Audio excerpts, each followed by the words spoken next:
They are all great singers, but they're all too skinny.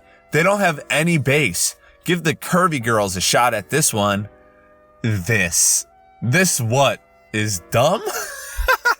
What's going on, Modern Chodes? It's your boy Long Neil, back again with another new video, and in today's video we're going over the hot post from r/FatLogic. Let's get into it. We need more fat characters in mainstream media who are athletic to prove you can be fat and healthy.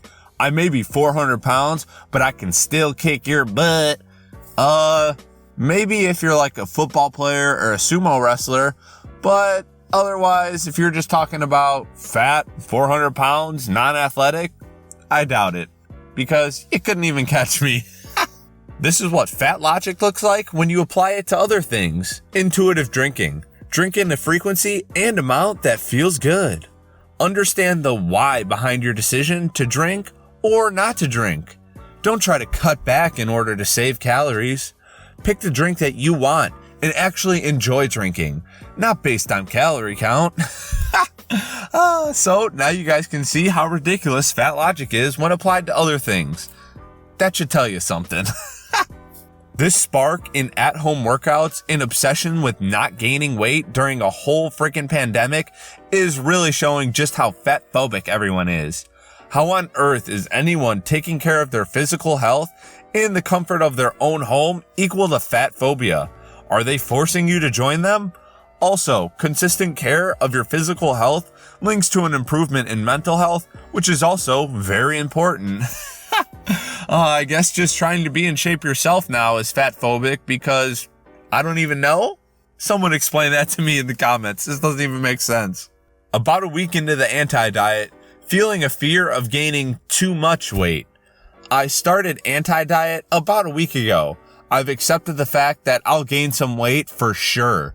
I've never restricted myself in the past to the point of hunger, but I definitely would avoid dessert and limited my carbs and always wished I could lose about 10 pounds. I never binged, just tried to eat clean. So far, in the last week, I've been eating so much more than I'm used to, but just going with it, allowing myself to eat as many Doritos, brownies, and ice cream as I want. Turns out, it's a lot. I've been eating so many carbs and sugar, and I'm nervous because diabetes runs in my family. This is going down a bad path. Although I've accepted that I will gain some weight, I'm feeling a deep fear that I will gain even more weight than I'm anticipating and way more than I ever have. Any tips? What do you tell yourself when you're feeling this way? Do you gain more weight than you expected? And how did you deal with it? I guess an anti-diet is good if you're anorexic and trying to work over that. But for some reason, I get the feeling that's not the case with this person. And they just really gave up on dieting. So they said, this diet sounds nice. An anti-diet where I get to eat as many brownies as I want. Just don't exercise too much because that stuffs your immune system and leaves you with insufficient body fat that you might need if you can't eat for a few weeks. Well, given the fact that you're on a phone, I highly doubt that you'll be in a situation where you can't eat for a few weeks because typically, if you have a phone, that means you should have access to food. That being said, there are studies which show, for example, that if one's nutritional needs are being met, it is virtually impossible to gain weight regardless of the number of calories consumed. That's not scientifically possible. You're not reading what I wrote. Not happening. Look at the research. Show me said research. But that's not how calories and metabolic processes work. I'll dig it up later. Just try to apply that logic. So I ate a couple of fruits and vegetables and I got all my micronutrients. And then I ate a chicken breast and I got my protein. And then I went out and ate 2 whole pies and I'm still gaining weight. I don't understand it. This is impossible. That logic is so dumb. Yeah, your empirical data is steeped in weight stigma. When people like you give messages like this, it increases stress levels and stigmatizes fat people, which guess what? causes all the medical problems you associate with larger people. Correlation does not equal causation. So how did you get fat in the first place then? If this is just increasing your stress levels, it's something that you didn't even have to worry about when you were skinny. The research is clear. Not only do diets not work, they are often both physically and emotionally harmful. Here's your reminder. Diets don't work. And I mean that in the most literal sense. The main purpose of a diet, to intentionally lose weight, is a nearly impossible feat. To date, the research we have shows us that you are more likely to gain weight after going on a diet than to lose weight. Now, I'm not saying that weight gain is bad. We're fat positive here. Oh, fat positive. Love it. Weight gain is fine. But the point is that if your goal is weight loss, a diet just isn't going to get you there. Anywhere from 80 to 97% of dieters regain all of the weight that they lose, even when they stick to their diet plan. 2/3 of those folks actually gain more than they initially lost. Most enter a weight cycling pattern, with their weight going up and down with each new diet, adding stress to their bodies.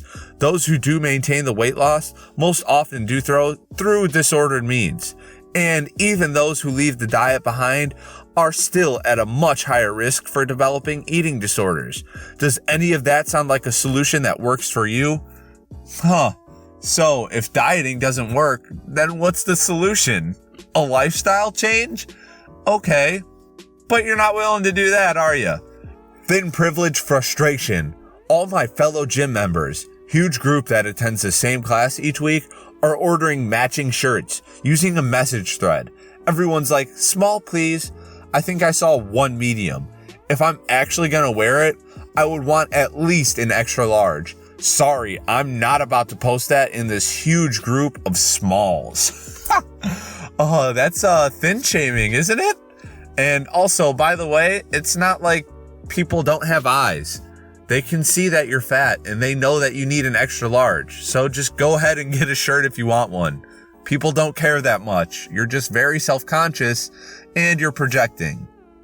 I hope we all gain weight during this quarantine. But why though? Is that magically going to make you feel better? Is it going to take away your back and knee pain? No, it's not. Just because you're surrounded by other people that are fat doesn't magically make it the healthy thing to be. Like, what? That doesn't make sense. And I think it's pretty kind of crappy of you to actually wish bad health upon other people. But that's just me. I don't know. Friendly reminder to fat people with extra rolls, folds, and places to hold that it's okay if you get some acne in those hot, literally and figuratively crevices. You're not gross. Everyone gets acne. We just happen to have more flesh. Oh, this doesn't even have to do with being fat. Like, just clean the crevices. Like, what? It doesn't have to turn into a gross cesspool. Why can some people eat whatever they want and not gain a pound, but then I eat a crumb and gain weight? When you've been eating for the purpose of escaping your body's natural size, your body is primed to gain weight.